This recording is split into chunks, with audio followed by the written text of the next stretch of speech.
From the Presidential Palace, Manila, Dateline Malacañang.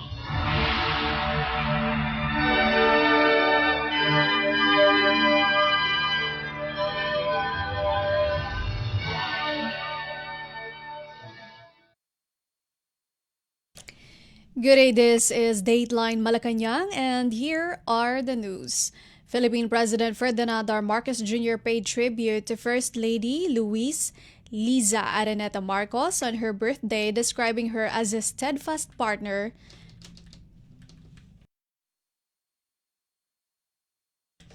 loving mother, and tireless First Lady. In a social media post early Thursday, the president called Liza his first and only lady, recalling her role not only in their family but also in public service. President Marcos said she has always been his partner through everything, a loving mother to their boys, a brilliant lawyer and teacher, now a tireless First Lady who gives so much of herself to others.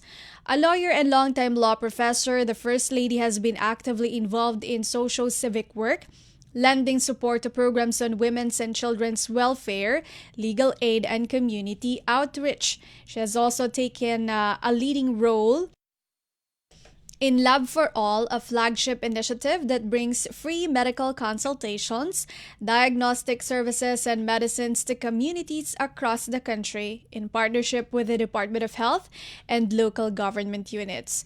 Beyond her advocacies, Mrs. Marcos continues to juggle her profession as an academic with her responsibilities as First Lady, often accompanying the President in official engagements at home and abroad.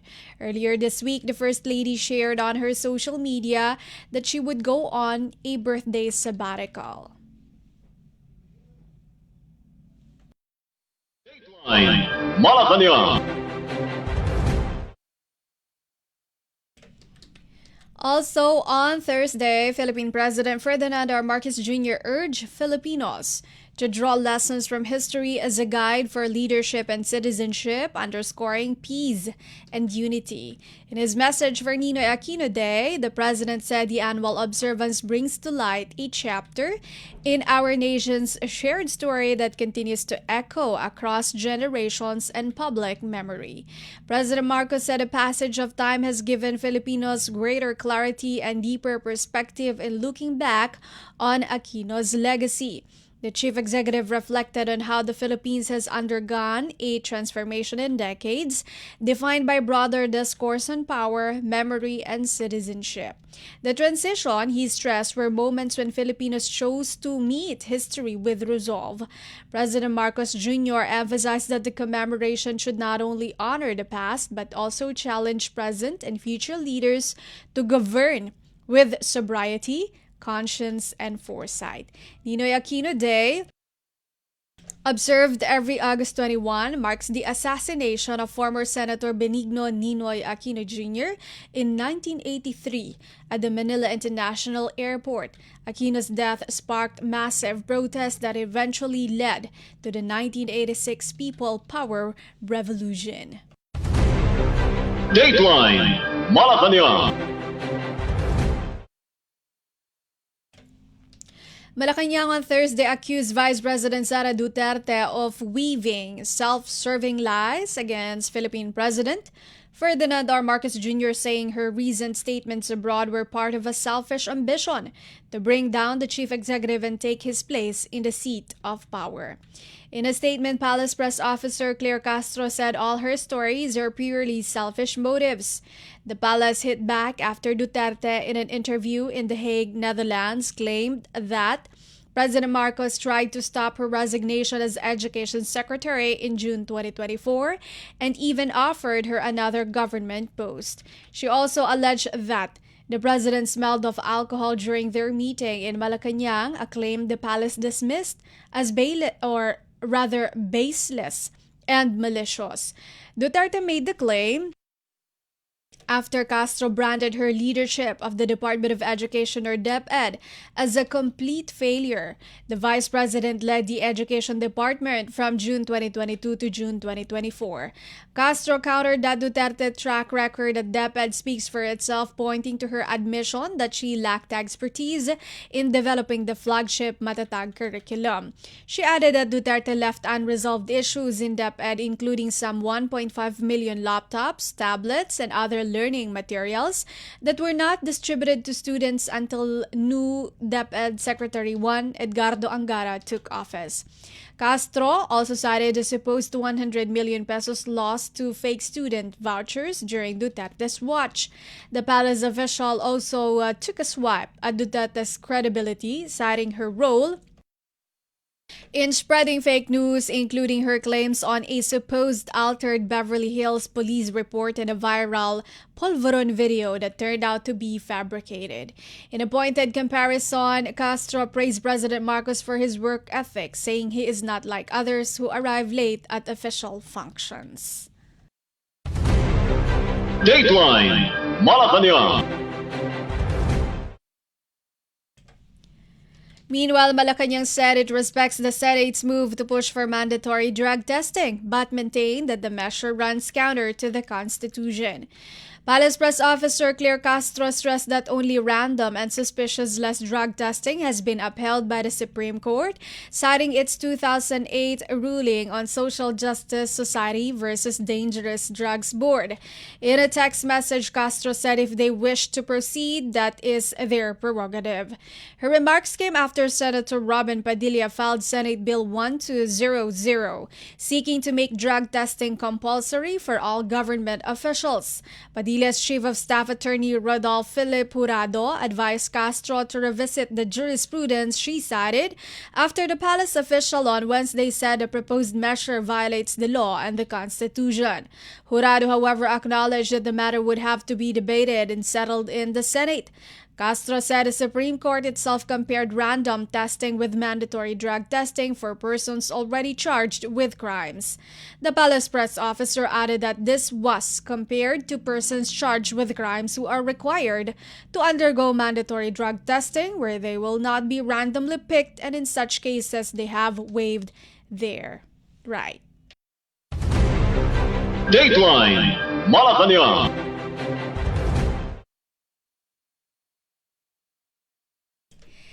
In other news, the Philippine Army said Filipino and Australian troops taking part in this year's exercise Alon are now conducting intensified land warfare drills to ensure greater operability between the two services. In a statement, PA spokesperson Colonel Louis De Maala said the exercises participated in by the 84th Infantry Battalion of the 7th Infantry Division are being conducted in Fort Magsaysay in Palayan City, Nueva Ecija, and other training areas in the province. He added participating troops are undergoing intensive drills in combat shooting, jungle operations, live fire exercises, and urban combat supported by armor, artillery, and engineers designed to enhance operational readiness and effectiveness in diverse terrain and combat environments. This year's iteration of Alon, or amphibious landing operations, kicked off on August 15 and will run until August 29. Over 3,600 troops from the Philippines, Australia, the United States, and Canada are taking part in Exercise Alon 25, which is being held across the Joint Operational Area of the Armed Forces of the Philippines, or AFP Northern Luzon Command, or NOLCOM, and the AFP Western Command. Japan, South Korea, New Zealand, and Indonesia are participating as international observers. De Maala said the PA will be primarily involved in the Field Training Exercise, or FTX, at the NOLCOM Joint Area of Operations with air components from the Philippine Air Force and the Australian Defence Force. The highlight of the FTX will be the combined live fire exercise at the Combat Readiness Training Area in Fort Magsaysay on August 27. Dateline Malacañang. The Philippine Coast Guard or PCG is expanding the use of unmanned aerial vehicles or UAVs to bolster maritime surveillance, coastal monitoring, and emergency response as part of its modernization program. In a Bagong Pilipinas Ngayon interview, PCG spokesperson Captain Noemi Cayabyab said the UAVs were recently tested in a flying exercise in La Union to assess their capabilities in aerial surveillance and rescue support. The drones are already in use for operations including search and rescue and are expected to play a greater role in enhancing maritime domain awareness. Cayabyab said the UAVs can fly for 40 to 60 minutes. It is equipped with GPS navigation and live video feed transmission, as well as automatic flight path programming and object tracking. She said the Coast Guard follows its 1030 doctrine, requiring small vessels to deploy within 10 minutes and larger ships or aircraft within 30 minutes of receiving UAV reports. The UAV program is operated under the Coast Guard Aviation Command, which also maintains the drones. Personnel undergo training in basic drone operations, flight planning, aerial mapping, sensor handling, troubleshooting, and advanced courses in data analysis and mission planning. She added that the initiative is supported by allied countries and will ensure more effective coastal patrols and emergency response. Cayabyab assured the public that PCG continues to work closely with other government agencies, emphasizing that its singular mission is to deliver genuine service to the Filipino people.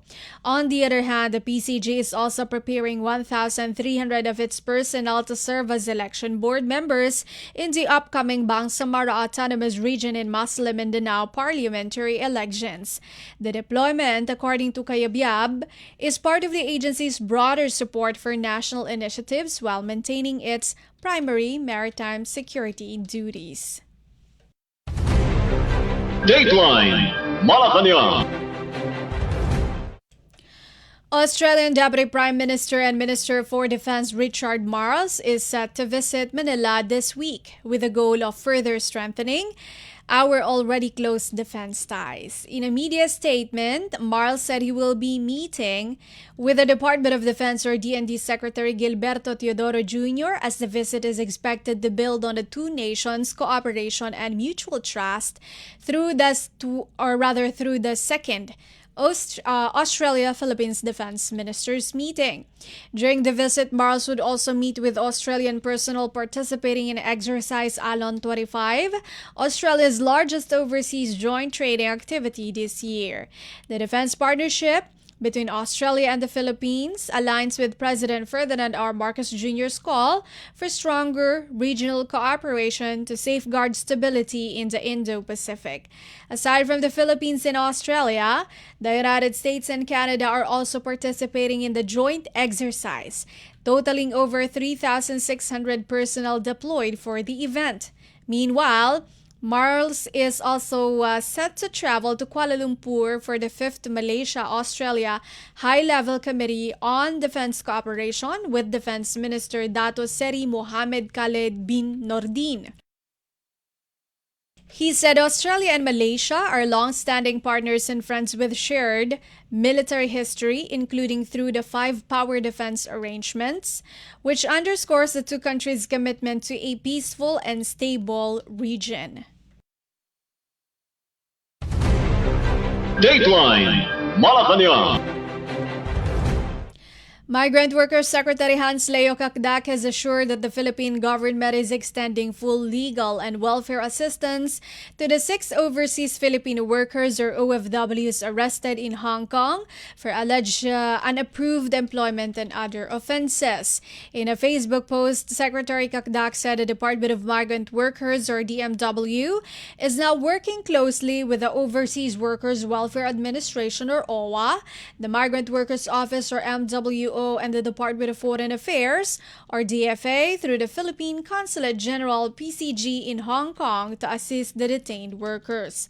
The PCG in Hong Kong on Wednesday confirmed the arrest of the 6 Filipino foreign domestic workers, or FDWs, by the Hong Kong Immigration Department, or HKIMMD, in an anti-illegal worker operation in Shamsu Po on August 17. In a statement, the PCG said the said FDWs are currently detained by the HKIMMD for breach of condition of stay by taking up unapproved employment and establishing or joining in business in Hong Kong and falsely pretending to be a dentist. Hong Kong IMMD investigators earlier reported the arrest, adding that they were able to confiscate dental equipment and tools allegedly used for teeth scaling, orthodontic treatments, and denture making during the raid. It hinted at the possibility that more persons would be arrested as the investigation proceeds. The IIMD also referred the case to the relevant Hong Kong department for a follow-up investigation into the suspected violation of the dentist's registration ordinance by the foreign domestic workers. The IIMD reminded the public that foreign domestic workers are strictly prohibited from taking up any work outside their employment contract, including part-time domestic duties with any other person aside from their employer. OWA Administrator Patricia Yvonne Kaunan assured the public that Manila is in full coordination with the relevant Hong Kong department while the investigation is underway. Dateline Malacañang. The Commission on Elections, or COMELEC, assured that the Bangsamoro parliamentary elections, or BPE, set on October 13 will push through. In an online interview, COMELEC chairperson George Garcia noted that postponing the elections in the Bangsamoro Autonomous Region in Muslim Mindanao, or BARM, would necessitate the passing of a law. One such development in the region was the passing on third and final reading by the Bangsamoro Transition Authority, or BTA, Parliament Bill 351 on the redistribution of 7 parliamentary district seats recently apportioned to Sulu. The approved bill may entail the need to reconfigure the automated election system, AES. Garcia also noted that they have ample time to prepare for the BPE as they have a flexible schedule. Meanwhile, Garcia said they have asked the other BPE stakeholders to give recommendations on the none of the above, or NOTA, votes. The provision of a NOTA option is included in the forthcoming BPE. The Bangsamoro Electoral Code states that there must be a none of the above option in the official BPE ballots as far as practicable. Article 7, Chapter 1, Section 14 states that, as far as practicable, the official ballots from the BPE shall include, aside from the name of all candidates, each candidate's photo, logo, and a none of the above option. Dateline Malacañang. And finally, for Dateline Malacañang, the Department of Education, or DepEd, and the Department of Transportation, or DOTR, have formally rolled out a nationwide program granting 50% fare discounts for students on the Metro Rail Transit (MRT) and Light Rail Transit (LRT) train systems. In a news release on Thursday, the DepEd said the initiative will run until 2028, in line with Philippine President Ferdinand R. Marcos Jr.'s directive to ease education-related expenses. The fare discount, which took effect in June 2025, applies to students from kindergarten to graduate school, including those in the Alternative Learning System, or ALS, and Special Education, or SPED programs. Eligible students receive a 50% discount in every train ride with no daily or monthly limit. Education Secretary Sonny Angara said the fare cut provides direct relief to families and boosts access to education. Angara vowed to ensure awareness about the initiative among schools and parents nationwide. The DOTR confirmed that all Metro Manila train lines already implement the discount, and pilot libreng sakay programs are underway in Cebu and Davao using modern jeepneys and buses along select routes. To avail, students need to present a valid school ID or enrollment form. Beginning in September, special white beep cards will be available at train stations. These cards will automatically apply the discount, eliminating the need to queue for single journey tickets. The DOTR said it is tracking student ridership through beep card data. A hotline and official social media channels are open for complaints, especially in cases where students are denied access despite eligibility. The DepEd and the DOTR will jointly finalize implementing guidelines and enhance public information efforts. Angara described the initiative as a concrete step in making education less of a burden for Filipino families and allowing more young people to complete their studies. Dateline Malacañang. For our foreign exchange rates, according to the Bangko Sentral ng Pilipinas, as of Friday, June,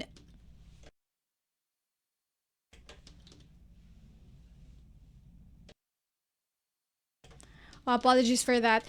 That concludes our Dateline Malacañang for Radyo Pilipinas World Service. This has been Bea Gaza-de Guzman. From the Presidential Palace, Manila, Dateline Malacañang.